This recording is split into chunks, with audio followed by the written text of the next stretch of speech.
یہ بات غور طلب ہے، اس کو پلیز سمجھیے گا۔ اگر آپ کسی بھی ایسی ریاست میں پائے جاتے ہیں جس ریاست کا نظام اسلام کے اوپر مبنی نہیں ہے، چاہے وہ امریکہ ہے، کینیڈا ہے، یورپ ہے، انگلینڈ ہے، انڈیا ہے، اب انڈیا میں الیکشنز ہو رہے ہیں فار انسٹنس، جو اسٹیٹس اوپنلی یہ بات کلیم کرتی ہیں کہ ہمارا چرچ سے کوئی تعلق نہیں ہے، ہمارا مدرسے سے کوئی تعلق نہیں ہے، ہم ایک انڈیپینڈنٹ سیکولر اسٹیٹ ہیں یا ڈیموکریٹک اسٹیٹ ہیں، اور کوئی ریلیجن سے، کیونکہ سیکولرزم ٹرم جو لیٹر کوائن ہوئی ہے وہ اس کانوٹیشن سے کوائن ہوئی ہے آ، کہ وہ اسٹیٹ، وہ سسٹم جو خدا سے یا بلیف ریلیجن سے جدا ہو کے ایک اسٹیٹ کی تشکیل دی جاتی ہے، اس کو سیکولر اسٹیٹ کہا جاتا ہے۔ ایک مسلمان اگر ایک سیکولر اسٹیٹ میں رہ رہا ہے اور وہاں پہ الیکشنز ہو رہے ہیں اور اس کو پتا ہے کہ اس کے ووٹ کا کوئی امپیکٹ، اگر وہ یہ سمجھتا ہے، کیونکہ جو شخص بھی یہ سمجھتا ہے کہ ڈیموکریسی میں کسی کے ووٹ کا کوئی وقت ہوتی ہے، تو میں اس کو کی کم فہمی کے اوپر اس کو خالی یہ مشورہ ہی دے سکتا ہوں کہ تھوڑی سی سمجھداری، جلدی سے جلدی اس چیز کی سمجھداری لے لیں کہ democracy is a trap, democracy is a make believe فساد، there is nothing real beyond the word democracy.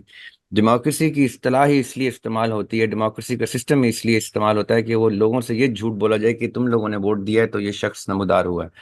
حالانکہ دنیا جہان کے سب سے سویلائزڈ کنٹریز میں بھی ڈیموکریسی میں ریگنگ، باقاعدہ طور پہ ریگنگ ایک پارٹ آف ڈیموکریسی ہوتا ہے۔ Democracy does not come without rigging. Democracy کا سسٹم انسٹال ہی اس لیے کیا جاتا ہے تاکہ لوگوں کے ساتھ جھوٹ، فراڈ، فریب، چوری چکاری کی جا سکے، یہ کہا جا سکے کہ بلیم ہم نے عوام پہ ڈال دیا کہ یہ عوام نے ووٹ ڈالے ہیں۔ اصل میں کسی بھی دنیا کی ریاست میں جہاں ڈیموکریسی ہوتی ہے وہاں پہ عوام کا ووٹ ریفلیکٹ نہیں ہوتا، وہ جھوٹ ہوتا ہے، وہ کسی ایک طاقتور طبقے کی یا جماعت کی طاقت سے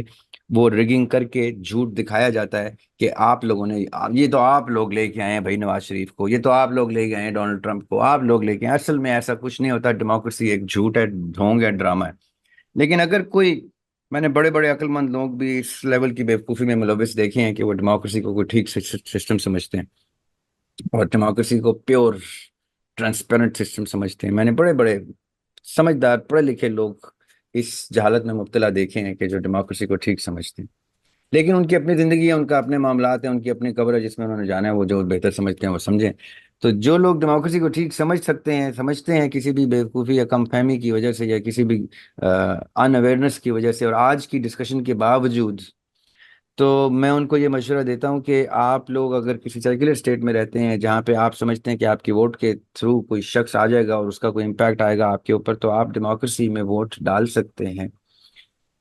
لیکن یہ سوچ سمجھ کے ڈالیے گا کہ ووٹ کا امپیکٹ یہاں پہ نہیں، آخرت میں بھی آپ کے اوپر سوال کی صورت میں آئے گا۔ تو آپ یہ سوچ سمجھ کے ووٹ ڈالیے گا کہ آپ نے جو ووٹ ڈالا ہے وہ کسی دوستی یاری تعلق، فیم اور پاپولیرٹی اور کسی خوش فہمی میں نہیں ڈال سکتے آپ۔ ووٹ کا مطلب ہوتا ہے کہ آپ نے اس حکومت کے قیام میں اپنا حصہ ڈال دیا، اب وہ ریگنگ کے تھرو آئے یا ٹرانسپیرنٹ آئے، اب وہ کافر آئے یا مسلم آئے، وہ کرسچن آئے یا یہودی آئے، آپ جس بھی اسٹیٹ میں رہتے ہوئے آپ نے اس کو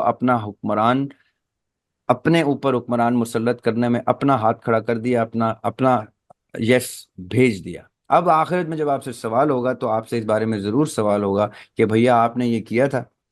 آپ نے احتجاج تک نہیں کیا، آپ نے خاموشی نہیں برتی، آپ نے تقیہ نہیں کیا اس چیز کے اوپر کہ یہ میں اس حکومت کے خلاف ہوں، میں اس سسٹم کے خلاف ہوں، میں تو مجبوراً اس سیکولر اسٹیٹ میں رہ رہا ہوں، مجھے کوئی دارالاسلام دکھائی نہیں دے رہا تھا یا میری رسائی سے باہر تھا اس لیے میں اس دارالاسلام کی طرف ہجرت نہیں کر پایا، تو میری مجبوری تھی، میں اس حکومت کے نیچے رہ رہا تھا، تو بھائی ووٹ کیوں ڈال رہے ہو جب اتنے مجبور ہو؟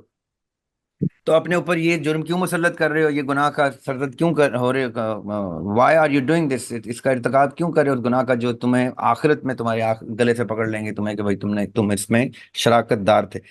سو میرا مشورہ تو یہ ہے کہ بھائی ڈیموکریسی ایسے کفر سے جہاں پہ بھی آپ سیکولر اسٹیٹ میں ہوں یا کسی بھی اسٹیٹ میں ہوں دور رہیں، لیکن اگر مجبور ہیں کہ آپ کو ووٹ ڈالنا ہی ڈالنا ہے، آپ کے گھر والے بھی کہہ رہے ہیں، گھر سے نکال کے آپ کو لے کے جا رہے ہیں، میں نے ایسے ظالم گھر والے دیکھے ہیں جو بہنوں بیٹیوں کو زبردستی نکال کے ان سے قطع تعلقی کے الٹی سیدھی باتیں کر کے ان کو بلیک میل کر کے ان کو، یا پھر ان کو کچھ سہانے خواب دکھا کے کہ تم ووٹ ڈال دو گے تو ہم تمہیں یہ دے دیں گے یا وہ دلا دیں گے یا اس چیز کی اجازت دے دیں گے، وہ کر دیں گے، بے تحاشا طریقے پاکستان میں بھی میں نے دیکھے ہیں۔